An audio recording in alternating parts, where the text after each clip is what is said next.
Bismillahirrahmanirrahim. Assalamualaikum warahmatullahi wabarakatuh. Perkenalkan, nama saya Mita Amalia dengan NIM 11820600067. Saya merupakan perwakilan dari kelompok 8 Praktikum Bioteknologi yang beranggotakan saya sendiri, Mita Amalia. Kemudian ada rekan saya yaitu Hilda Apida dan juga Muhammad Adam Abdurrahman. Pada kesempatan kali ini atau dalam video ini saya akan sedikit memaparkan mengenai praktikum pembuatan mentega, yaitu praktikum kecil atau penelitian kecil. Nah, adapun tujuannya yaitu untuk diversifikasi produk olahan susu.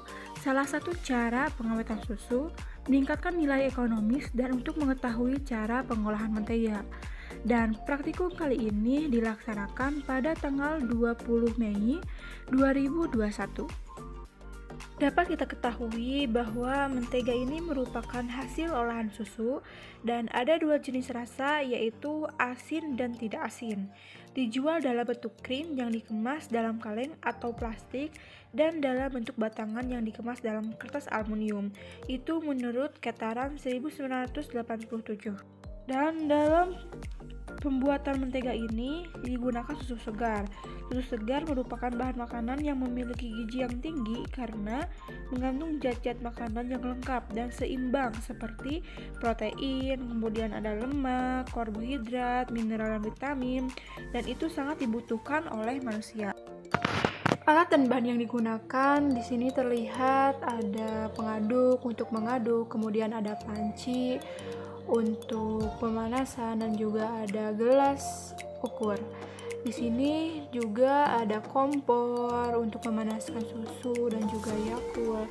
Kemudian ada penyaring yang digunakan untuk menyaring skimnya.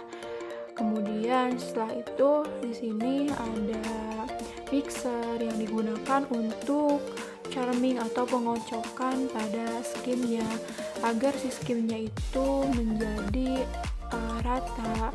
Kemudian di sini ada sendok yang digunakan untuk memindahkan skim ke wadah yang lain. Langkah yang pertama, kita mempersiapkan bahannya terlebih dahulu. Bahan yang digunakan di sini yaitu ada susu murni yang berperan sebagai bahan utama dari pembuatan mentega ini. Karena dalam pembuatan mentega ini yang digunakan yaitu berupa lemak susunya. Kemudian bahan yang selanjutnya yaitu Yakult. Yakult di sini digunakan sebagai starternya karena pembuatan mentega membutuhkan pupukan murni bakteri asam laktat, dan di dalam Yakult ini ada bakteri asam laktat. Selanjutnya yaitu mengukur terlebih dahulu susu murni yang akan digunakan. Sekitar 200 ml susu murni yang digunakan. Kemudian langkah selanjutnya yaitu memanaskan susu atau pasteurisasi. Dengan pasteurisasi ini maka akan terjadi fermentasi asam laktat. Dan bukan hanya itu, dengan pasteurisasi ini tujuannya itu untuk menghasilkan sebagian besar mikroba dan enzim yang terdapat dalam susunya. Setelah panas susunya maka dikasih atau diberikan Yakult. Yakult di sini terdapat asam laktat di dalamnya sehingga digunakan Yakult.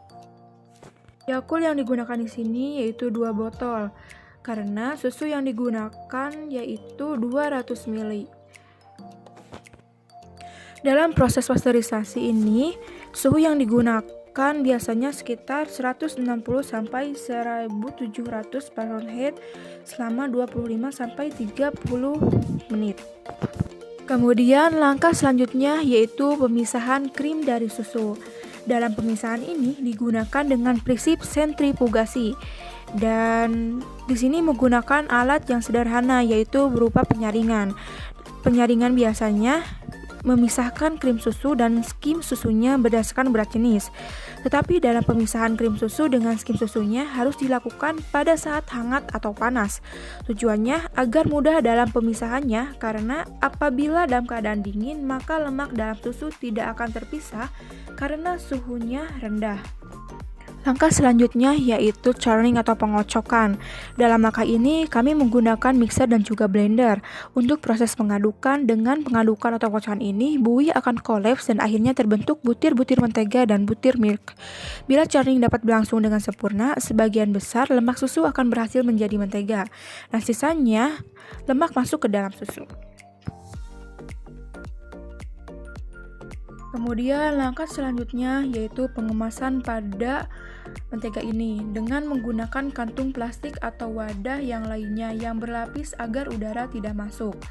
Dan agar udara tidak masuk, kami menggunakan lilin agar merapihkannya. Kemudian dimasukkan ke dalam lemari es sekitar minus 40 F. Kemudian untuk hasil pengamatannya, pada praktikan yang pertama yaitu Saudari Hilda Apida, dokumentasinya dapat dilihat di sini. Dan untuk uji organoleptiknya, warna dari menteganya itu putih kekuningan yang memiliki aroma khas mentega, rasanya tawar, tekstur lembut, dan juga memiliki kenampakan yang menarik. Kemudian untuk praktikan yang kedua yaitu saya sendiri Nita Amalia, dapat dilihat di sini dokumentasinya dengan ujinya itu warnanya itu kekuningan, kemudian memiliki aroma khas mentega, rasa tawar, tekstur yang lembut, dan juga kenampakan menarik. Kemudian pada praktikan yang ketiga yaitu Muhammad Adam Abdul Rahman, dapat dilihat di sini dokumentasinya, dan warna mentega yang dihasilkannya itu putih kekuningan dengan aromanya khas mentega, rasa sedikit asin, teksturnya lembut, dan kenampakannya menarik. Sekian dari saya, mohon maaf bila banyak kesalahan dalam hal pengucapan ataupun dalam hal penyajian materinya. Wabillahi taufiq wal hidayah. Wassalamualaikum warahmatullahi wabarakatuh.